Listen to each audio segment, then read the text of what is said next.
Hi, welcome. With today's topic, I'd like to talk to you about the mechanics of mediumship, looking at ways to develop your power to build upon what you already know, and how you can expand the development process. It's useful though, particularly if you're only coming into this at a very early stage, to go back to basics every so often, because it's going back to our roots that we learn what way we need to progress forward again.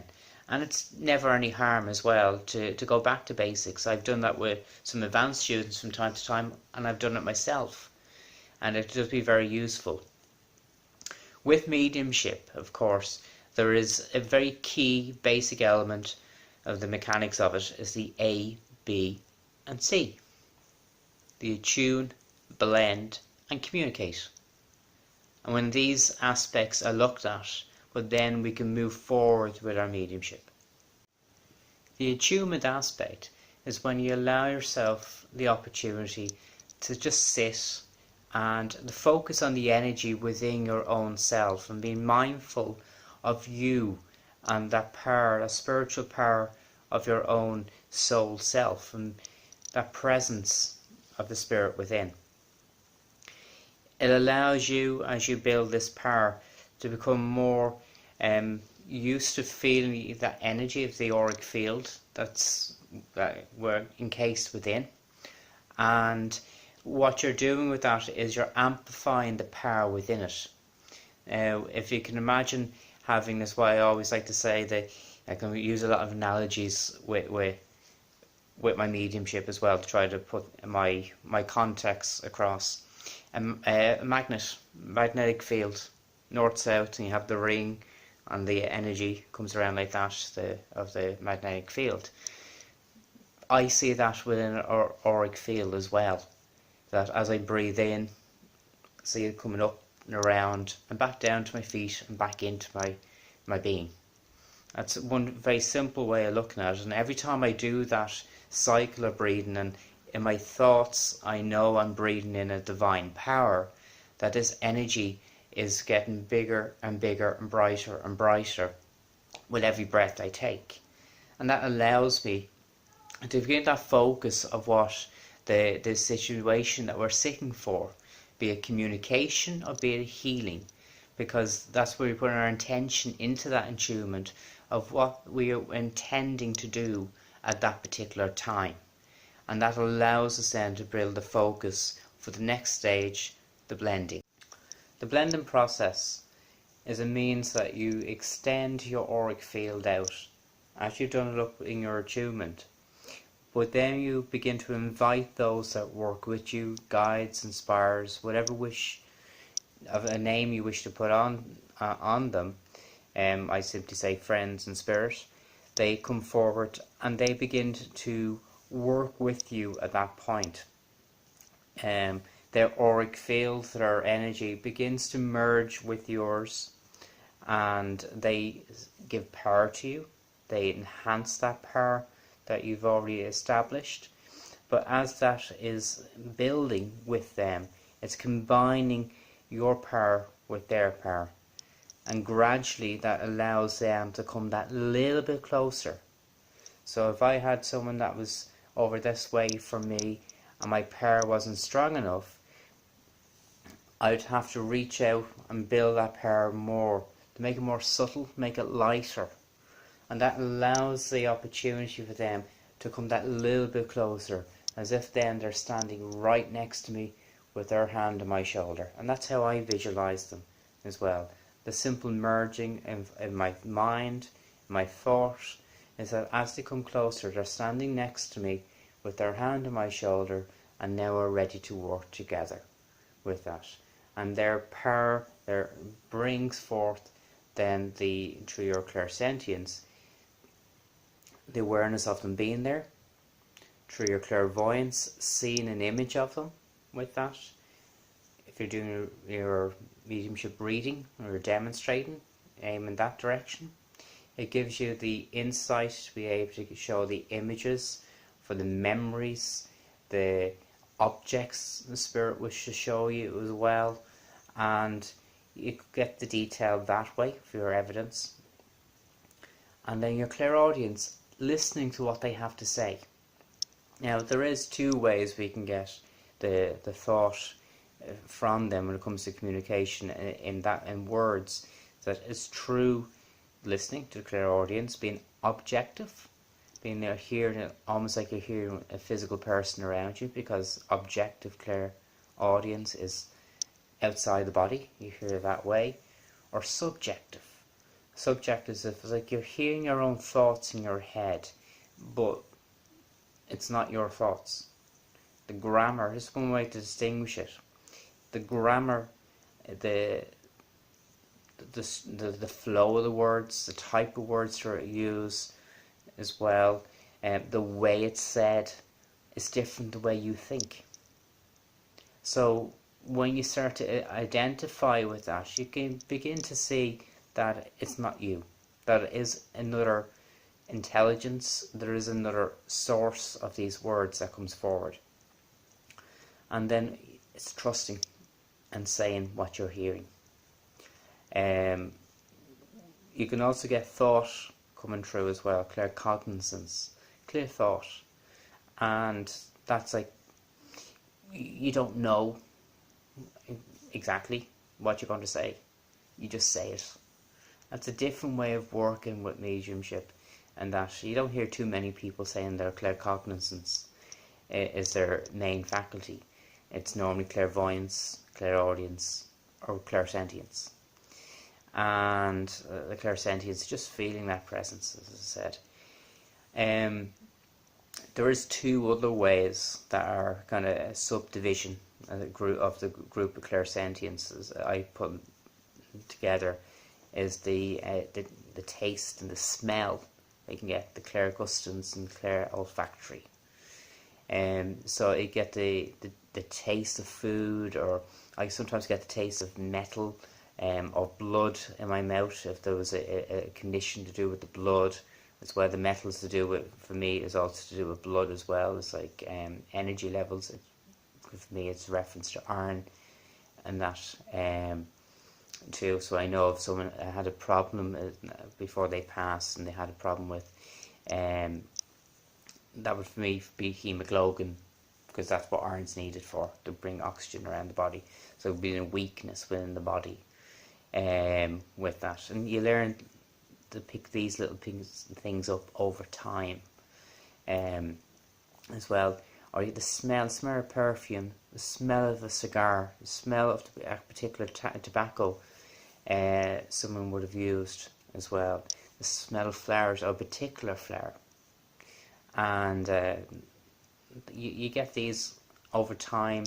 You build your references up bit by bit. I always say to students, and that have a notebook, write down if you get a taste, or write down what way you perceived a piece of information as well, and the way that if you've seen it, what way did you see it? Write that down, and what you associate with that. So then you know over time, you can flick through them, and then you have your reference, as I call it, my encyclopedia of mediumship contact. So it's just that you build that up bit by bit, and over time you don't need the book, because it's already ingrained within you, that you know what those reference points means as they get triggered within your awareness as you work throughout your life then with it as well. So that's and as they blend with you more, bit by bit, those details can become stronger and stronger as well. So you allow that connection to build up, and that's where we combine the blending with the other aspect of C, communication. So all this comes together. The attunement comes first, and it's primary, it's necessary, it's a lot of time needs to be put into that, and it's the blending, and how much you build that power out, and how much you allow them to blend with you, to come closer to you as well. So you're almost like mind to mind, soul to soul, communicating with them as well.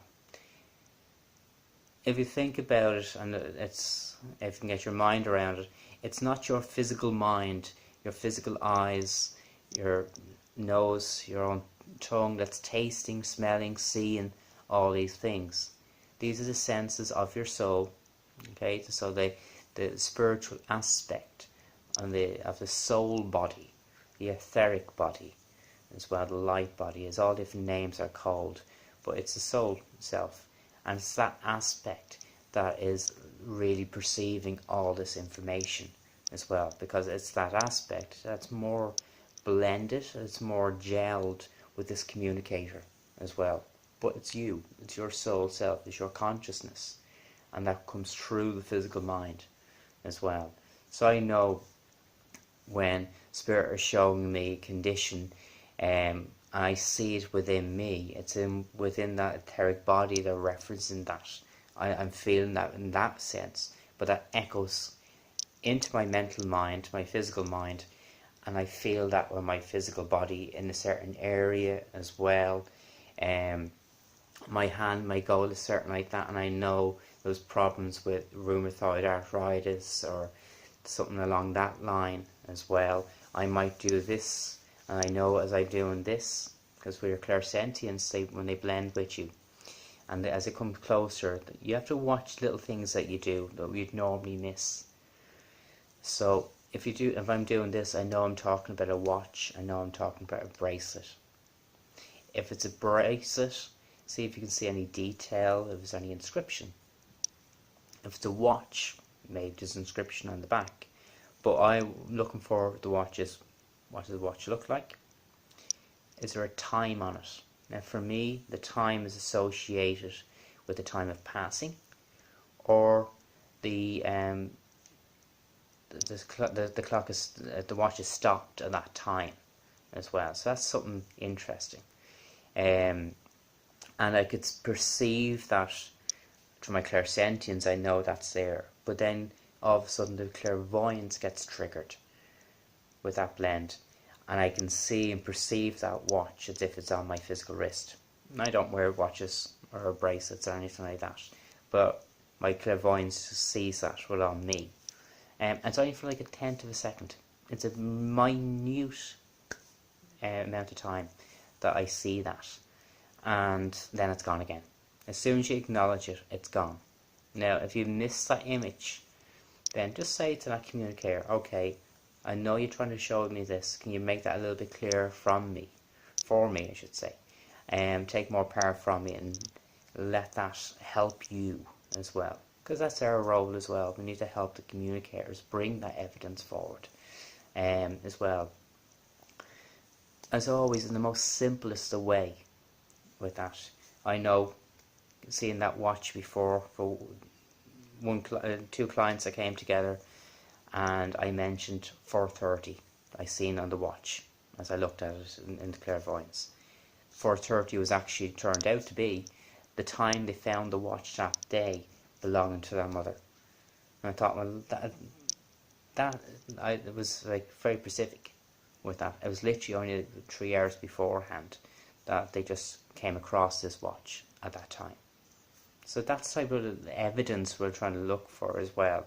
That's only a little bit, but it helps build a picture as well that yes, that's man with that. But everything else that's been said, and that on top of it, was a little icing on the cake on that.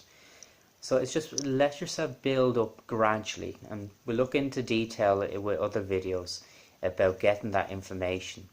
But it's things like that that can be achieved from allowing yourself to have a nice, strong, secure blend with the communicator with that. With your permission, because we have free will with this as well, as always, for everything else in life, we have free will. But with your permission, they can blend with you on a deeper level as well.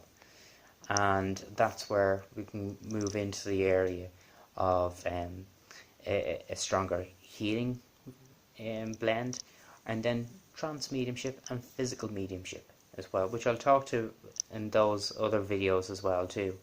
But that allows those that work with you to integrate their mind that little bit closer to you. They don't take over the body, and there's no possession, nothing like that whatsoever.